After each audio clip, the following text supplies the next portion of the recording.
All right, folks, you know what time it is. Lantern TV Sports pregame show with myself, Kevin Lapka, alongside Casey Smith. Casey, it's the game. It's that week. Ohio State, Michigan. We know what this means and for the rivalry, for everybody involved, for the fans, for the players.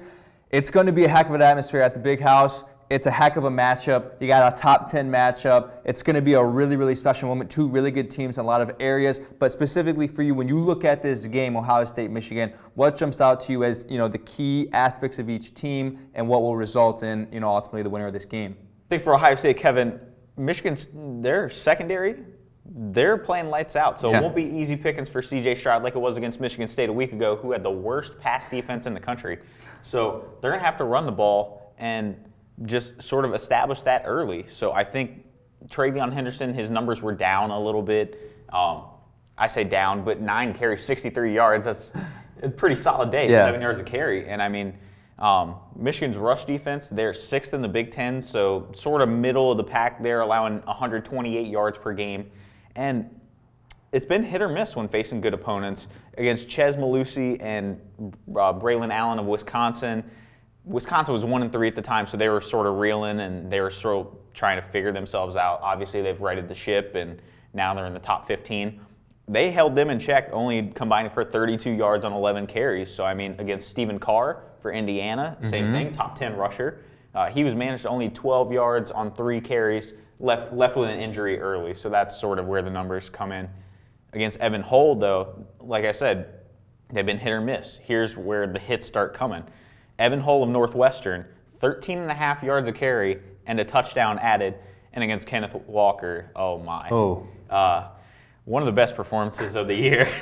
197 yards and not 1, not 2, not 3, not 4, but 5 touchdowns for Kenneth Walker. And, I mean, Ohio State running backs, they've had a good track record against Michigan. Look at the last time this game was played because it was canceled a year ago. J.K. Dobbins, he went for a career-high 211 yards and 4 touchdowns. So, I mean, Dobbins, his freshman rushing record, he's the record holder with 1,403. Travion Henderson, he's 305 yards away from that, so a little bit out of reach in my mind. He'd have to put up the 3rd best rushing performance in Ohio State history, so I don't think he gets that mark, but I think he's going to have a real solid day, and I think it starts with him, considering Michigan has a top 10 pass defense in the country. But on the other side for Michigan there, the 2 pass rushers trying to stop him, Aiden Hutchinson and David Ajabo. They have 29 sacks this year, Kevin. Guess how many they combined for? 24. Good guess. A little bit less, 20. They have 10 apiece. So, I mean, they're really coming at you. They're pretty much Michigan's entire pass rush. They line up on both ends, so they're just a matchup nightmare for offensive tackles. So it's going to be really up to Nicholas Petit-Frere and DeJuan Jones to keep them in check. Ajabo, he's 6'5", 250. He's more of the agile sort of defensive end. Aiden Hutchinson, though, he's 6'6", 260. So he's more of the bruiser. He's the top 10 pick projected. He's coming right at you with that bull rush. So, like I said, it's going to be up to Petit-Frere and DeJuan Jones to get the job done. We talked to Nick today, and he said the Big Ten defenses they faced this season, they're some of the best in the country. And Zach Harrison, he also reiterated on Tuesday that Ohio State's offensive line is the best in the country, having to face them every day in practice.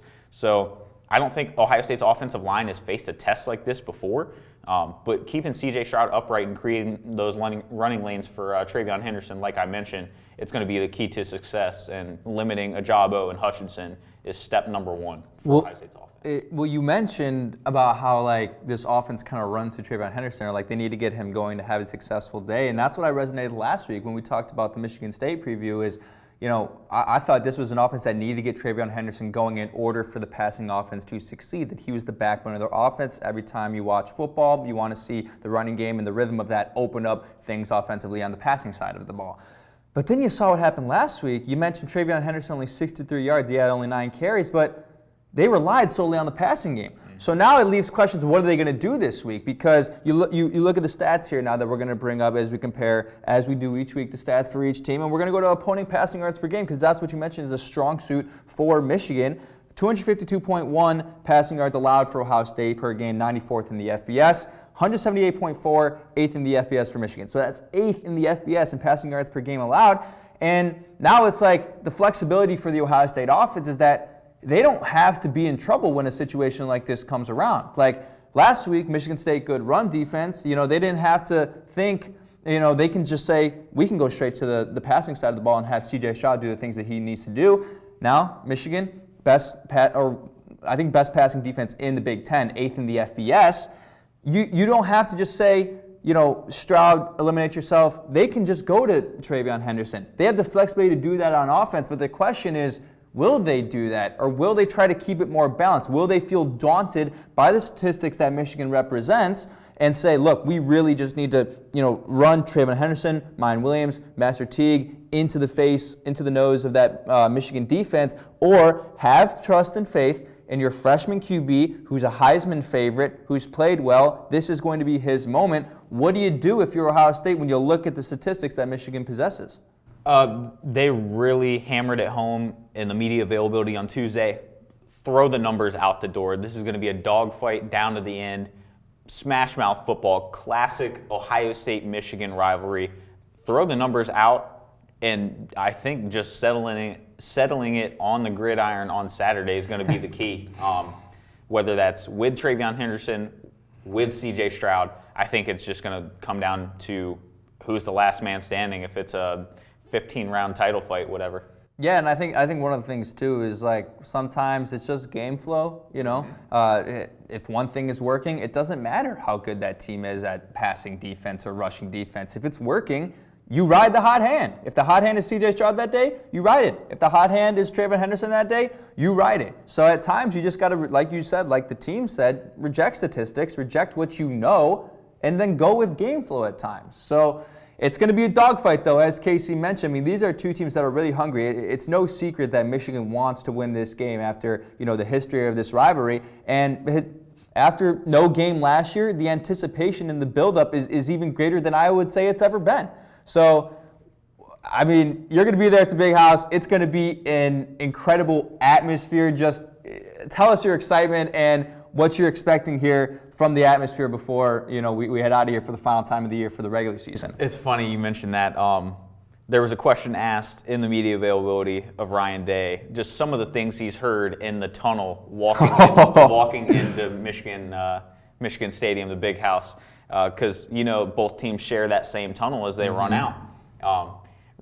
Day, he kind of dodged the question. He didn't really want to get into what was said. He sort of just gave the whole cliche, we block it out and we're ready to go. But I can only imagine what sort of nasty things he's been told.